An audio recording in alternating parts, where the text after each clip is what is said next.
তাকে সমাধান করতে হবে। তো সমাধান কিভাবে করতে হয় দেখো, কিছু ছোট ছোট জিনিস জানতে হবে অঙ্ক করতে গেলে। দেখো অঙ্ক দেখে অনেক বড় হচ্ছে, অনেকের কঠিন মনে হতে পারে, তবে আসল বিষয় এখানে যদি ভগ্নাংশের যোগ বিয়োগ জানি তাহলে অঙ্কটা এই প্রথম লাইন থেকে দ্বিতীয় লাইনটা আমি আসতে পারবো। তাহলে 14 আর 7 এর লসাগু কত হবে?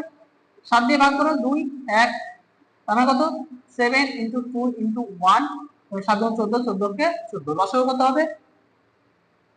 14। এইবার এই 9x প্লাস 5x তে কত গুণ হবে দেখো, কত হবে? 14, 7 গুণ 14, 1 থাকে, এই 1 পুরোটার সাথে গুণ করলে এইটাই হবে প্লাস 5 প্লাস, এবার 7 আর 7 বাদ দাও, কত? 2 আর 1, 2 দুগুণে 2 একে 2, এবার 2 এর সাথে গুণ করো, 2 দিয়ে গুণ করলে কত হবে? 4 দুগুণে 8 দুগুণে 16 প্লাস 7 দুগুণে সরি মাইনাস 7 দুগুণে 14। এবারে এটা 28 আর 4 এর লসাগু কত হবে? 4 দিয়ে 4 সাথে 28, 4 একে 4, তাহলে 4 গুণ 7 গুণ 1, 4 সাথে 28, 28 থেকে 28, লসাগু কত হবে? 28। শুধুমাত্র দেখো ভগ্নাংশের যোগ বিয়োগ এইটুকুই কাজ। আচ্ছা এই পুরো এইটার সাথে কত গুণ হবে? 28 তে 28 গুণ 4 সাথে 28, এক উপরে যে 18x প্লাস 11 সাথে যদি গুণ করা হয় এইটাই হবে প্লাস, এবার 4 বাদ দাও, তাহলে কত? 7 আর 1, 7 একে 7, 5 সাথে 35। আশা করি দেখো বুঝতে পেরেছো, শুধু ভগ্নাংশের যোগ বিয়োগ ছাড়া কিছু নেই।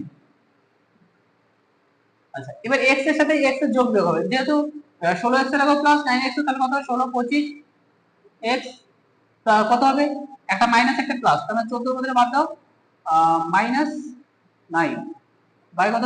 14, এটা যোগ করো, 18x 35 36 46 প্লাস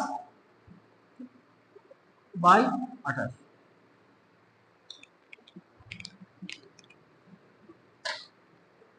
দেখো উপরে কত হবে? এবার 14 দিয়ে যদি ভাগ করা হয়, এটা 14 দিয়ে ভাগ করলে 14 কে 14, 14 দুগুণে 28, তাহলে 25x মাইনাস 9 বাই 1, এটা হবে এটা 18x প্লাস 46 বাই 2। এবার কানেগুলি গুণ করো, এবার গুণ করার সময় খেয়াল রাখবো, দেখি এটার সাথে যদি কোনো 25 গুণে 50, এটা 18 কে 18, তোমরা এটা আগে গুণ করো, 25 গুণে 50 x মাইনাস 9 গুণ 18, তুমি এটা আগে গুণ করতে পারো, তবে এটা মাইনাস আসবে, এটা যদি আগে গুণ করো মাইনাস আসবে না, এটাই বিষয়। তাছাড়া তুমি যে কোনো একটা গুণ করতে পারো, 18 কে 18x প্লাস 46। এবার x গুলো একদিকে দেখো, এই x টাকে বাম দিকে নিয়ে এসো, 50x minus 18x equal to 46, আর 18 কে নাম নিয়ে প্লাস হয়ে যাবে, কারণ মাইনাস আছে, সমাজে বাম দিকে মাইনাস, ডান দিকে গেলে প্লাস 18। একই রকম ভাবে দেখো 18x কি আছে, এখানে কিছু না প্লাস, সমাজে ডান দিকে, বাম দিকে আসলে মাইনাস, তাই মাইনাস করেছি। এবার বাদ দাও, বাদ দিলে কত হবে? 2 হাত থাকলে 1, 32 x, 14 4 হাত থাকলে 1, 5 6, বা x সমান সমান কত হবে? 64 বাই 32 সমান সমান। দেখো কত সহজ না? এখন এই অঙ্কগুলো করতে গেলে যে নিয়মগুলো লাগবে, দেখো আমি করেছি কি, এই লাইন থেকে এই উপরের লাইন থেকে এই লাইনে শুধুমাত্র ভগ্নাংশের যোগ করেছি, তার মানে কি আমাকে 28 আর 4 এর লসাগু কত হবে সেটা বের করতে হবে, 7 আর 14 লসাগু কত হবে সেটা বের করতে হবে। বের করে কি করতে হবে, এবার ভগ্নাংশের যোগ করার যা নিয়ম সেই অনুযায়ী করবো। 14 এখানে লিখে নিই, তাহলে কত?